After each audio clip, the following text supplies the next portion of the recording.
ফাঁসি চাই, ফাঁসি চাই।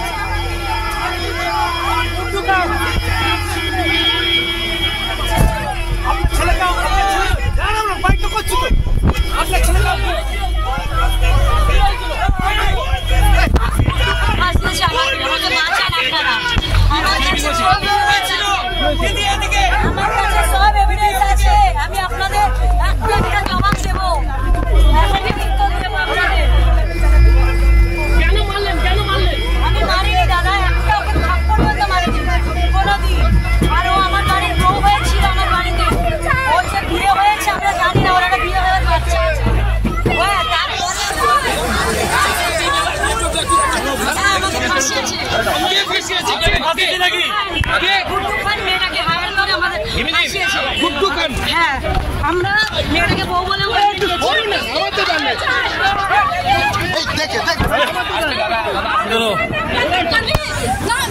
এখন আমি বর্তমানে আমি যুবটা করছি। আমরা 2008 থেকে আমরা তৃণমূল কংগ্রেসের সক্রিয় সৈনিক, কিন্তু আমরা কোনোদিন ওকে তৃণমূল করতে দেখিনি। ও কেন তৃণমূলের নামে বদনাম করলো একটা ছবিটা তুলে? ঠিক আছে, থ্যাংক ইউ। মমতা ব্যানার্জি জিন্দাবাদ, অভিষেক ব্যানার্জি জিন্দাবাদ, অভিষেক ব্যানার্জি জিন্দাবাদ, অভিষেক ব্যানার্জি জিন্দাবাদ। ফাঁসি চাই, ফাঁসি চাই, ফাঁসি চাই, ফাঁসি চাই, ফাঁসি চাই। আমরা বিক্ষোভ করলাম এই জন্যে, আপনারা জানেন কত ভালো মানুষ তারা, তাদের সঙ্গে ছবি তুলে এইভাবে প্রলোভন করবে আমাদের নেতাদের। কথা বলিনি, দুটো একটা ছবি কোথা থেকে একটা প্রোগ্রামে তুলে সেই সব নেতাদের বদনাম করবে। আজকে আপনারা বলেন রাজীব ব্যানার্জির মতন নেতা, অরূপ রায়ের মতন নেতা কোনোদিন আজ পর্যন্ত মহিলাদের দিকে ভালো করে চেয়ে দেখিনি, আজকে তাদের নামে বদনাম। আমরা তীব্র প্রতিবাদ করছি, কোনো রকম ভাবে এই মহিলাকে না ছাড়া হয়। একে যত রকম ভাবে আছে সব রকম ভাবে আমরা প্রশাসনকেও বলছি, মিডিয়াকেও বলছি, আপনারা এর বিরুদ্ধে তদন্ত করে একে শাস্তির ব্যবস্থা করুন। এ বাইরে বেরোলে পরে আবার তৃণমূলের নামে বদনাম করার চেষ্টা করবে। আজকে কি তৃণমূল কর্মীরা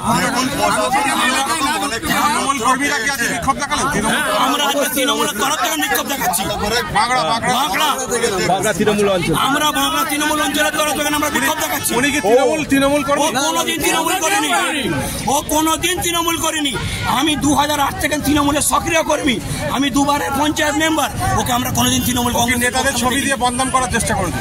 দেখুন আমাদের নেতাদের সঙ্গে ছবি তুলেছে, তুলে সেই ছবিটাকে নিয়ে ইউটিলাইজ করেছে। এই সব যে আপনারা তো সবই দেখিয়েছেন টিভিতে কিভাবে লোকের সঙ্গে ও কালিমালিত্য করেছে, এইসব ছবি দেখিয়ে হয়তো নিজের গুরুত্বটা দেওয়ার চেষ্টা করে।